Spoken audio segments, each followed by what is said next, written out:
Amazon's Project Kuiper is an ambitious project and could eventually be a serious competitor to Starlink, a satellite internet service from SpaceX.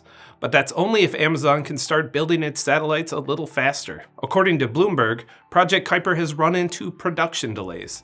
It's on a government deadline to have about 1,600 satellites in orbit by next summer, but so far it's only managed to churn out a few dozen of the spacecraft. The company will need to quadruple its production capacity if it still plans to meet that deadline. Complicating matters further is Elon Musk, the SpaceX CEO, who runs one of Project Kuiper's biggest competitors in the internet space race, is also a top advisor to the White House. If Project Kuiper decides to ask the FCC for an extension, Musk could potentially stand in the way. Project Kuiper's delays are in part due to trouble securing enough rocket rides for its satellites.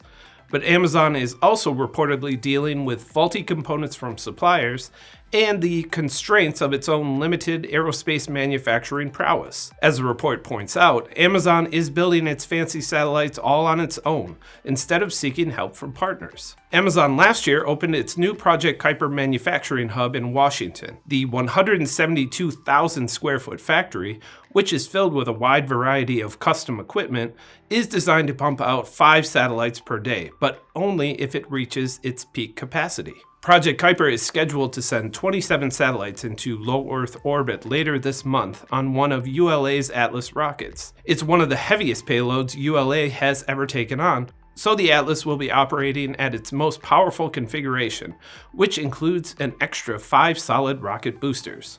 I'm Ben Munson, and this is Manufacturing Now.